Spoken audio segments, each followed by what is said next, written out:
Hey, this is Sam, part of the UAS team, and I'm here to talk to you today about videoing the football team. Here you go. See that? I caught that. Here you go. Back at you. The first time we talked about can you video the football practice, and we talked a little bit about that. Today we're going to talk about can you video the football game? And the short answer is no. Okay, for a couple of reasons.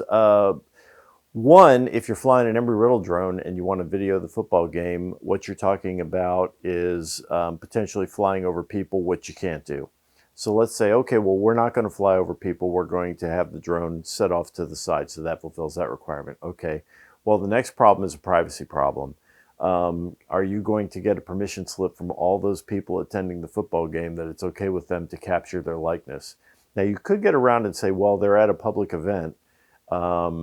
They're at a public event, so therefore the fact that they bought a ticket to attend a public event basically gives you a release to be able to tape them, because there was a Florida court ruling that basically says that if you're at a public event, you have no expectation of privacy. Okay, so let's say you get around that.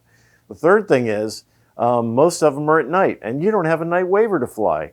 You can go ahead and get a night waiver, and then if you go ahead and get one of those, it'd be Pete, would that be a COA or?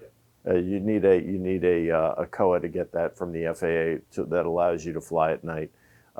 So if you have a plan where you're not going to overfly any crowds, where you are going to take advantage of the no reasonable expectation of privacy, and then you go out and you get yourself a COA to fly an aircraft at night, and you give me a plan, give the UAS team a plan where you're going to fly. You show us how you're going to mitigate all those risks and do all that fun stuff. You hit us with all that, and then and only then will we consider giving you approval to fly an Embry-Riddle aircraft. So while I did tell you how you can fly the football practice, flying the football game is a much, much higher degree of difficulty. If you're willing to jump through all those hoops, then we can talk. The way you do that is your teacher, your instructor will simply contact somebody here in the UAS team. We'll want to see all that plans, and then you'll get a one-time approval from us to actually fly the football game.